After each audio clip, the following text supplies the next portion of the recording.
Le Grand Catéchisme de Martin Luther, 1529, première partie, le Décalogue. Le deuxième commandement. Tu ne prendras pas le nom de Dieu en vain.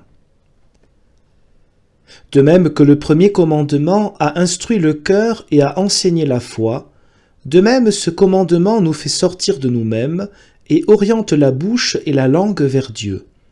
En effet, la première chose qui jaillissent du cœur et qui se manifeste, ce sont les paroles.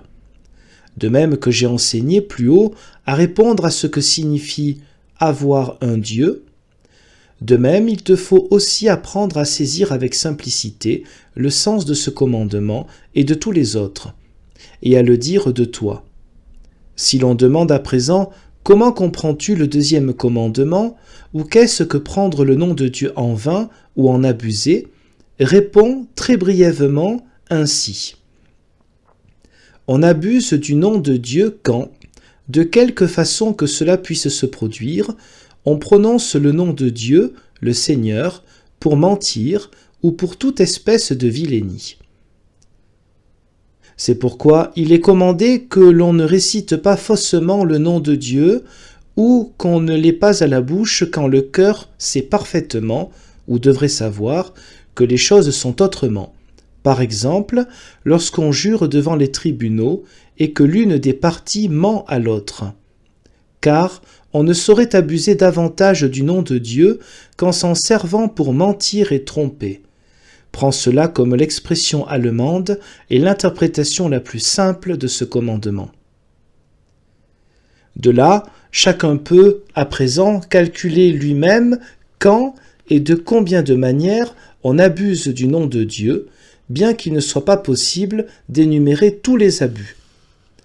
Cependant, pour être bref, tout abus du nom de Dieu a lieu, premièrement, dans les affaires et les tractations de ce monde qui concernent argent, biens, honneur, que ce soit publiquement devant les tribunaux, au marché ou ailleurs, lorsqu'on jure et qu'on fait de faux serments, en invoquant le nom de Dieu, ou quand on jure d'une chose sur son âme. Et en particulier, ceci est très fréquent dans les choses matrimoniales, quand deux jeunes gens se promettent l'un à l'autre en secret et ensuite rompent leur serment.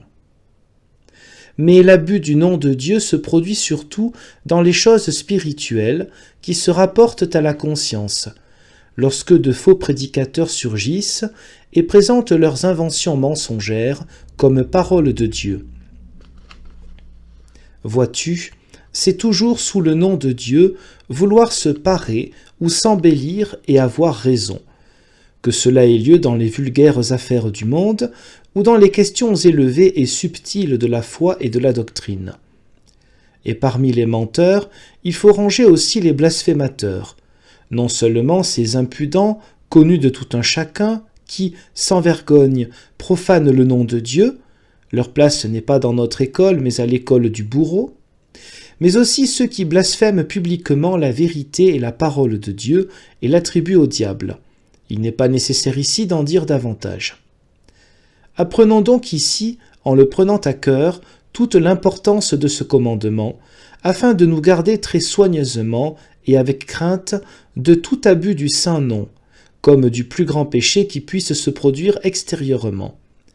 Car mentir et tromper est en soi-même un grand péché, mais il devient beaucoup plus grave lorsqu'on veut encore le justifier et que, pour le confirmer, on invoque le nom de Dieu et qu'on fait de lui un couvre-turpitude, de telle sorte que d'un mensonge naît un double mensonge, voire une multitude de mensonges.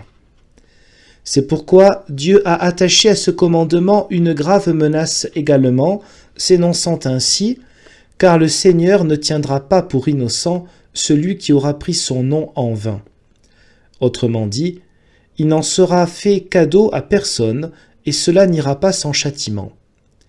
Car si Dieu n'entend pas laisser impuni que l'on détourne son cœur de lui, il n'entend pas davantage tolérer qu'on se serve de son nom pour donner belle apparence au mensonge. Hélas, il existe à présent une calamité répandue dans le monde entier. Rares en effet, sont ceux qui ne se servent pas du nom de Dieu pour mentir et faire toutes sortes de mal. Ils sont aussi rares que ceux qui, de tout leur cœur, se confient en Dieu seul. En effet, tous nous avons en nous, par nature, cette belle vertu selon laquelle quiconque a commis une friponnerie est désireux de cacher sa honte et de la parer afin que personne ne la voie et n'en ait connaissance. Et nul n'est audacieux au point de se vanter devant quelqu'un de la mauvaise action qu'il a commise, tous veulent l'avoir faite subrepticement, avant qu'on ne s'en aperçoive. Si alors quelqu'un est accusé, Dieu et son nom sont mis à contribution pour muer cette canaillerie en une chose innocente et la honte en gloire. Tel est le cours des choses, en tout pays répandu comme un vaste déluge. De là vient que nous avons aussi pour salaire ce que nous cherchons et méritons, peste, guerre, disette, incendie, inondation, femmes, enfants, serviteurs dévoyés et désordres de tout genre. Sinon, d'où viendrait tant de misère? C'est encore une grande grâce que la terre nous porte et nous nourrisse. Aussi, ce sont les jeunes, surtout, que l'on devrait exhorter avec sérieux et habituer à avoir haut placé devant les yeux ce commandement et d'autres, et, s'ils les transgressent, être tout de suite derrière eux avec la verge et placer sous leurs yeux ce commandement et le leur inculquer sans cesse, afin qu'ils soient élevés non seulement à l'aide de punitions, mais dans la crainte et le respect de Dieu. Ainsi, tu comprends à présent ce que signifie abuser du nom de Dieu. C'est, pour le répéter brièvement, en user ou bien simplement pour mentir et pour faire croire, sous son nom, quelque chose qui n'est pas, ou bien pour maudire, jurer, jeter des sorts, et, en somme, pour faire le mal, de quelque façon que ce soit. En outre, il faut aussi que tu saches comment on fait un bon usage de ce nom. Car, à côté de cette parole, où il dit « Tu ne prendras pas de Dieu le nom en vain », Dieu nous fait comprendre également que l'on doit en user justement, car il nous a été révélé et donné précisément afin d'être mis en usage et à profit.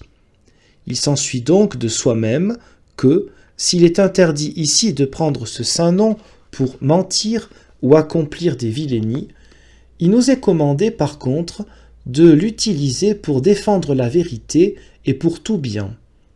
Ainsi, par exemple, quand on prête serment à bon escient, lorsque cela est nécessaire et qu'on l'exige, de même aussi quand on enseigne ce qui est juste, de même lorsqu'on invoque ce nom dans la détresse, lorsqu'on le bénit et qu'on lui rend grâce dans le bonheur, etc.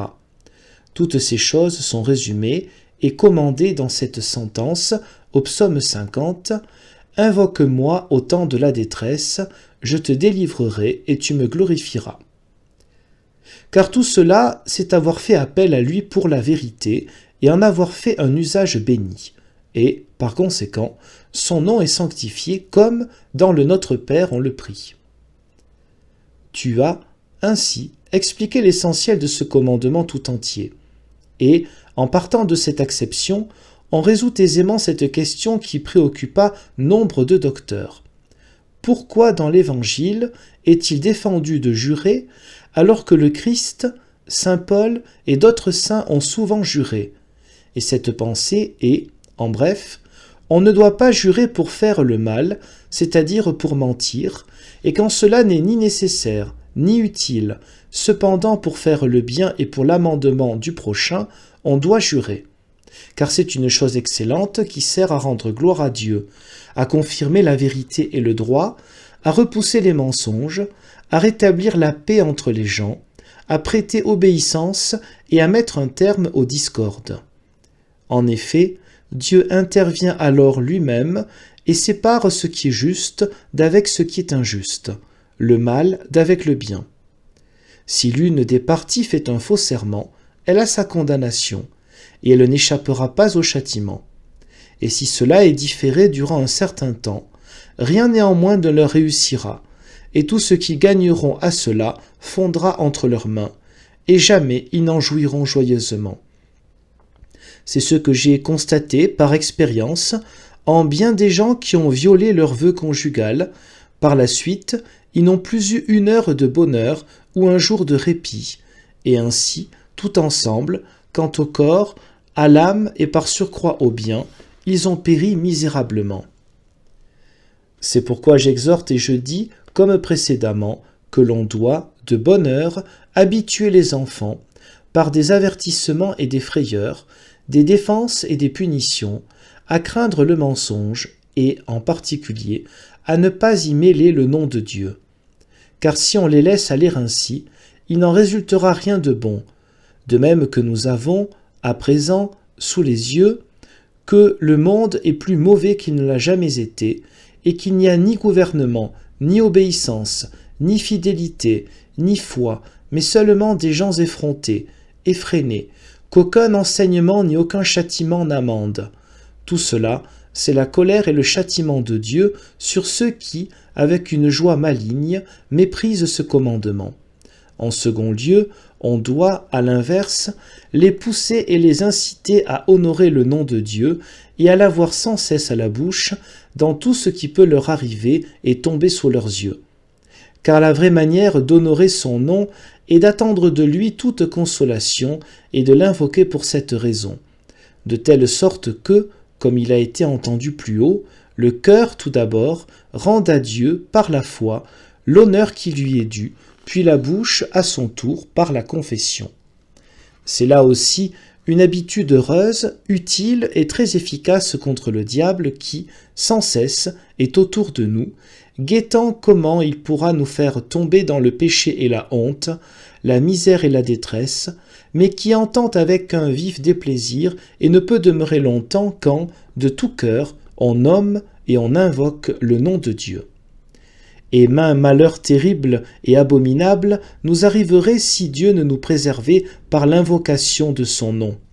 J'ai, moi-même, éprouvé et expérimenté que, souvent, sous l'effet d'une telle invocation, un grand malheur surgissant soudainement s'est aussitôt détourné et a passé. Ne devrions-nous, dis-je, avoir sans cesse à la bouche le saint nom pour faire tort au diable, afin qu'il ne puisse nous faire du mal comme il l'aimerait. De plus, il est bon également que l'on s'habitue à recommander à Dieu chaque jour avec âme et corps, femmes, enfants, serviteurs et ceux que nous possédons, contre toute détresse inopinée.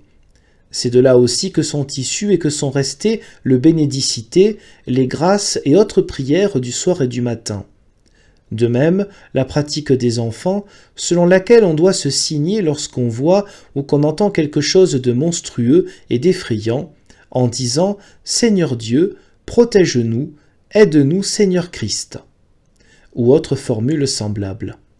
De même aussi, à l'inverse, quand, si petit que ce soit, quelque chose d'heureux arrive à quelqu'un à l'improviste, que l'on dise « Dieu soit béni, Dieu merci, c'est Dieu qui m'a fait ce don », etc.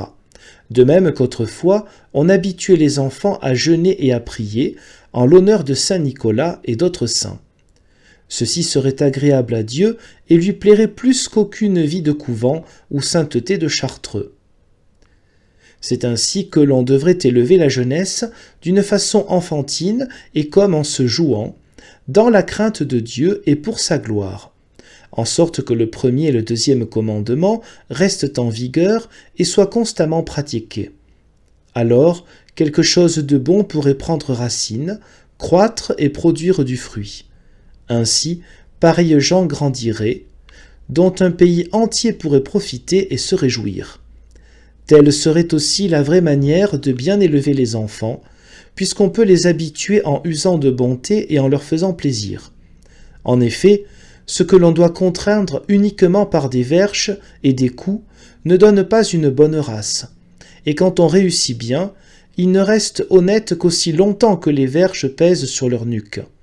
Ici, cependant, s'enracine dans le cœur l'habitude de craindre Dieu plus que les verges et le gourdin.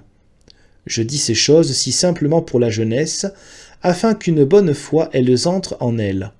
Car, puisque nous prêchons à des enfants, il nous faut aussi balbutier avec eux.